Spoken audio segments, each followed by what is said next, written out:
Olá e bem-vindos. Hoje a gente vai mergulhar num material que é, assim, fascinante. Com certeza. É uma série de meditações do século XVIII de Santo Afonso Maria de Ligório, chamada A Paixão de Nosso Senhor Jesus Cristo. E a paixão é uma história que todo mundo acha que conhece, né? Exato. Mas a questão que esse texto força a gente a fazer é: será que a gente entende o porquê por trás de cada detalhe? A proposta do autor não é só recontar, é quase decodificar a história. Decodificar, boa palavra. Ele parte da ideia de que nada ali foi por acaso. Cada chicotada, cada palavra na cruz não foi só um evento, mas parte de uma mensagem. Um plano de comunicação. Um plano de comunicação, gostei disso. Então, nossa análise hoje é essa: tentar decifrar essa mensagem com base nesse texto. Isso! E ele já começa com uma citação que dá o tom de tudo. Eu vim trazer fogo à terra e que mais desejo senão que ele se acenda. E esse fogo, para ele, é o amor. E a paixão seria o jeito de acender esse fogo. Vamos ver como ele defende essa ideia. Ok, vamos começar então pelo argumento central, a grande tese dele, né? Sim, a base de tudo. O texto é bem direto. Diz que, para redimir o pecado, muito menos já teria bastado.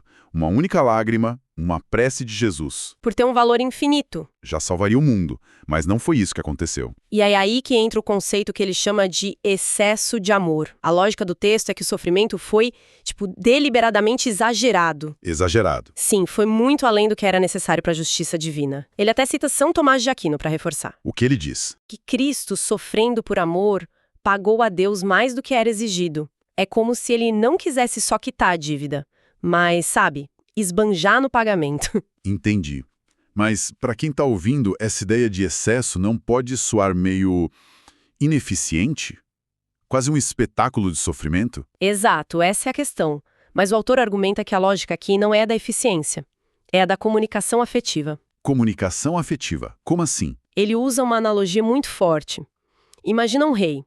Um servo dele comete um crime e é condenado à morte. Certo. Para salvar esse servo, o rei não só o perdoa, ele manda o próprio filho, o príncipe herdeiro, para morrer no lugar dele. Do ponto de vista de governar, é uma loucura. É ilógico, desproporcional, mas do ponto de vista de mostrar o quanto aquele servo vale para o rei, é a prova máxima, a prova absoluta. Entendi.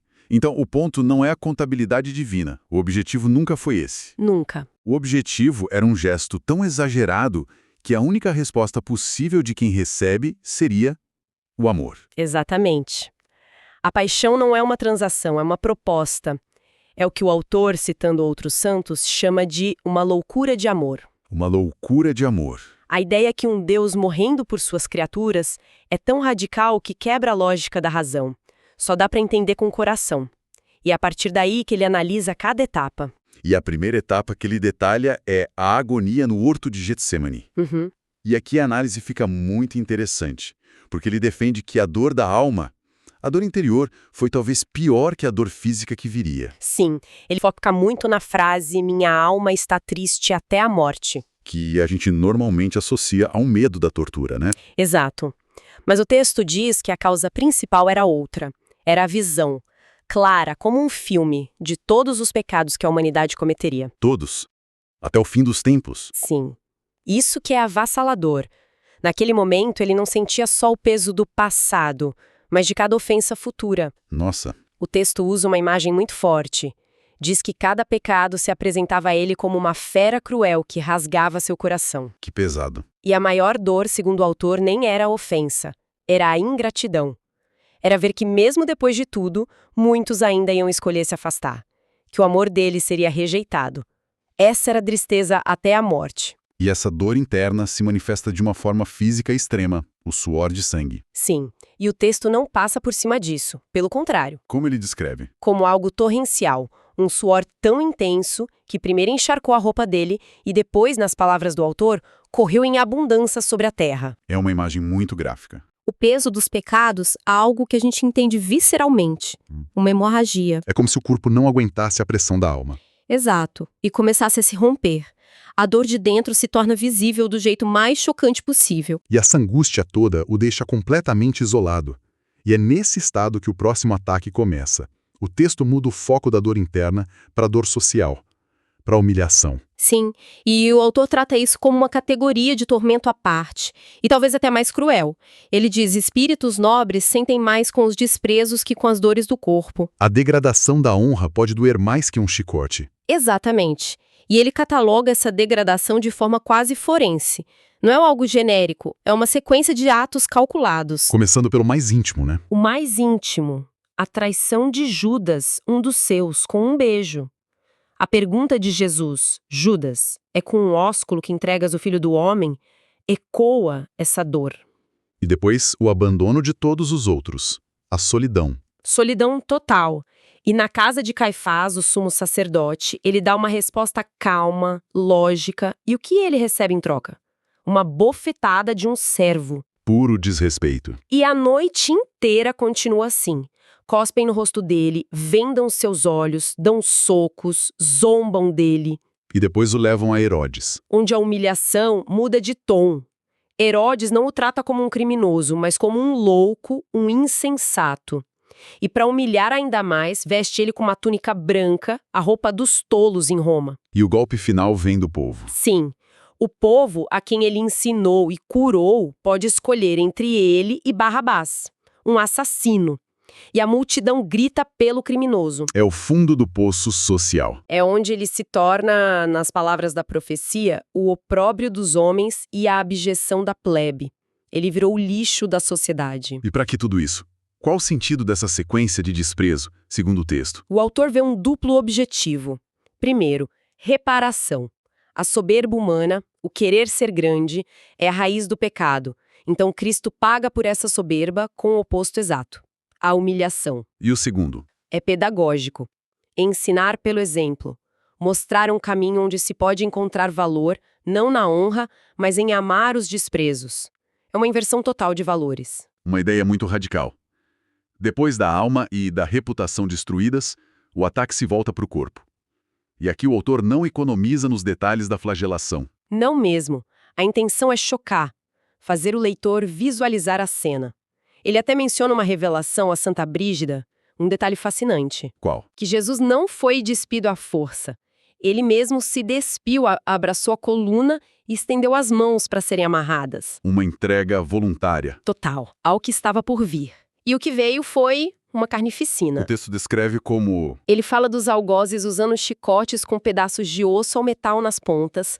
A violência é tanta que o corpo dele vira uma única chaga. A expressão que ele usa é que pedaços de carne eram arrancados, deixando até as costelas expostas. É uma imagem de um corpo desfigurado e irreconhecível. Completamente. E mal acaba essa tortura e já inventam outra. A coroação de espinhos. Que também não foi como a gente imagina, né? Não, o texto faz questão de dizer, não era uma coroa fina, um aro. Era mais como um capacete de espinhos. Uma touca trançada que cobria a cabeça inteira. E os espinhos? Longos e afiados. O autor, de novo citando Revelações, diz que muitos deles penetraram até o cérebro. Isso já é horrível, mas tem um detalhe de crueldade que ele acrescenta. Sim, os soldados tinham dado a Jesus uma cana como um cetro de zondaria, né? Certo. Depois de colocar o capacete de espinhos, eles pegam essa mesma cana e usam como um martelo. Batem na coroa para fincar os espinhos ainda mais fundo no crânio. É um sadismo. Criativo, quase. Puro. Ok. Vamos analisar isso. Por que tantos detalhes? Por que essa descrição tão visceral? Porque nos leva de volta ao tema central. O excesso de amor. Para o autor, cada detalhe brutal tem um propósito. Que é? Ele argumenta que quanto mais disforme e ensanguentado Jesus ficava por fora, mais belo e amável ele deveria parecer. Cada ferida não era só uma ferida, era uma boca gritando o amor que o motivava. A feiura exterior era a prova da beleza interior. A deformidade era a medida do afeto. A mensagem é: vejam até onde eu vou por vocês. Uma prova de amor escrita no próprio corpo. E então, chegamos ao ato final. Mas antes da cruz, o texto foca no momento da noite anterior, a Eucaristia. Sim, e ele trata isso como o clímax do amor. O amor dos amores, o último esforço de amor. Qual é a lógica dele? É a seguinte: Jesus sabia que ia partir, mas o amor dele era tão intenso que ele não suportava a ideia de deixar a humanidade sozinha. Então ele cria uma forma de ficar. Exato, ele inventa um jeito de se dar literalmente como alimento, de se tornar um com cada pessoa e de permanecer fisicamente presente no mundo para sempre. Para o autor, foi a invenção definitiva de um amor que não queria se separar. E desse ato de união, a gente vai para o ato de separação violenta, a crucificação. Sim. E o texto também detalha a dor específica desse momento, a dor aguda dos pregos atravessando os nervos das mãos e dos pés. Uma das piores dores possíveis. E ele adiciona outro detalhe, que muitas vezes os buracos na cruz não se alinhavam com o corpo. Então os carrascos precisavam puxar os braços e pernas com cordas, Nossa. deslocando as juntas para conseguir pregar a pessoa. Ele cita a profecia: puderam contar todos os meus ossos. É um quadro de um corpo esticado, quebrado. E é nesse estado que ele diz suas últimas palavras. O autor as analisa uma a uma, né? Como as últimas cláusulas de um testamento de amor. A mais sombria parece ser: Deus meu, por que me abandonais? Como o texto interpreta isso? É dúvida, não como dúvida, mas como o fundo do poço do sofrimento, o tormento final e o mais terrível. Ele já tinha sido abandonado pelos homens. Agora, ele se permite sentir a desolação que os pecadores mereceriam, a sensação de estar abandonado por Deus. Ele morre sem consolo nenhum. Nenhum. Nem humano, nem divino. E por quê? Para o autor, é para que ninguém, no seu maior desespero, se sinta sozinho. Ele foi até o fundo do abismo para que não houvesse abismo onde ele não estivesse. E a sede? Tem o sede parece muito físico. Mas o autor reinterpreta. Diz que a sede de água era menor perto da sua sede principal, um desejo ardente de ser amado e de ver a salvação de todos. Era a sede de que seu sacrifício não fosse em vão. A sede do Criador pela criatura. Exato. E por fim. Tudo está consumado. Sim, mas no sentido de completo, perfeito. O autor interpreta como se Jesus dissesse: a obra está terminada, a prova do meu amor está completa. Ó homens, olhem para mim, eu fiz tudo. Nada mais me resta fazer para ser amado por vós. É a declaração final. E com isso, o texto diz que ele inclina a cabeça e expira, não por esgotamento, mas ativamente, pela violência da dor, oferecendo a morte como um último ato de vontade. É uma jornada incrivelmente intensa. Para fechar, o texto não termina só com a morte. Ele nos deixa uma imagem, uma chave de leitura para tudo isso. Sim, ele conta uma pequena história sobre São Boaventura. Alguém perguntou a ele de quais livros ele tirava todo o seu conhecimento. E a resposta? Em vez de apontar para uma biblioteca, ele simplesmente mostrou um crucifixo e disse: eis o meu livro. É daqui que eu tiro tudo que escrevo. Que imagem poderosa. Um livro que não é feito de páginas, mas de feridas. Exatamente. E o autor usa essa anedota para enquadrar toda a paixão. A proposta dele é que não se trata de um evento para ser só estudado. É um livro para ser lido com o coração. E o único tema desse livro, de capa a capa, é o amor. O que nos leva, então, a um pensamento final para refletir. Algo que essa fonte provoca. Qual a diferença entre abordar uma história como um conjunto de fatos a serem aprendidos e abordá-la como uma comunicação pessoal? Uma mensagem de amor que espera uma resposta. O texto de Santo Afonso não tem nenhum interesse na primeira abordagem. Ele aposta tudo, cada palavra, cada imagem na segunda. Ele argumenta que a paixão não foi projetada para ser só entendida pela mente, mas para ser sentida na alma. Não para ser analisada, mas para quebrar o coração e, a partir daí, reconstruí-lo no amor. A questão que ele deixa no ar é se a gente está lendo o livro do jeito certo.